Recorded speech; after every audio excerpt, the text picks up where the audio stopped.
এমন একটা জায়গায় এসেছি যেখানে আসার পরে মনে হচ্ছিল বাতাসের রাজ্যে চলে এসেছি। এই বাতাসটা কিন্তু এসিকেও হার মানাবে, এত বেশি বাতাস লাগছিল, মনে হচ্ছে আমরা উড়েই চলে যাবো এই বাতাস। আসলে যখন অতিরিক্ত গরম পড়ে যায় তখন কিন্তু আমাদের উচিত সেখানে যেয়ে বসে থাকা, যেখানে এত পরিমাণ বাতাস, গরম লাগার কোনো প্রশ্নই ওঠে না। আসসালামু আলাইকুম, সবাই কেমন আছেন? আশা করি সবাই ভালো আছেন। আলহামদুলিল্লাহ আমরাও ভালো আছি। আজকে আমরা চলে গিয়েছিলাম এক বাতাসের রাজ্যে। অনেক বেশি গরম লাগার কারণে আমরা ভাবছিলাম এমন কোথাও যাওয়া যায় যেখানে গেলে শরীর এবং মনটা যেন প্রশান্তি পাই। এমন একটা জায়গা আমরা পেয়েও গেলাম, সেই কারণে আমরা বের হয়ে পড়েছি এবং পৌঁছে গিয়েছি।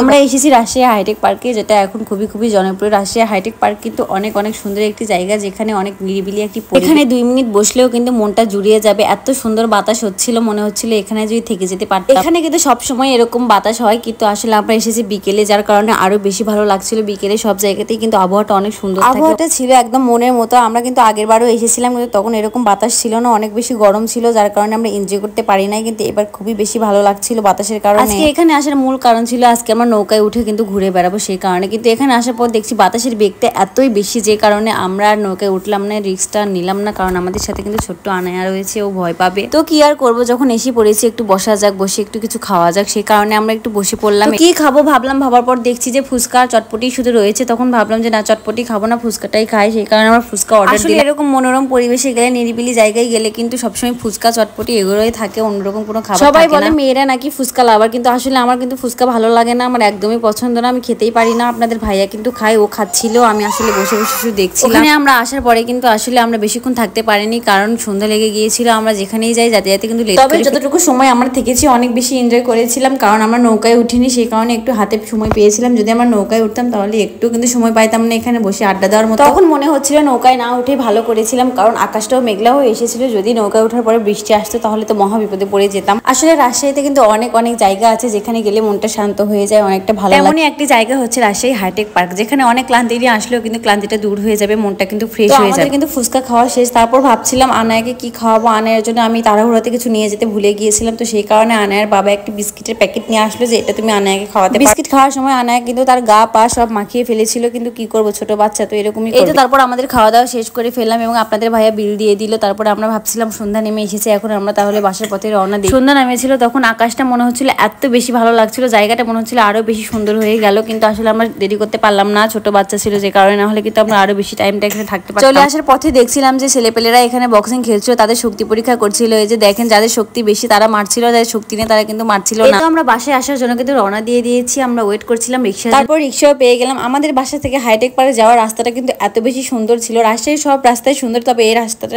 বেশি সুন্দর লাগছিল। আজকে এই পর্যন্ত, ভালো থাকবেন, সুস্থ থাকবেন, আল্লাহ হাফেজ।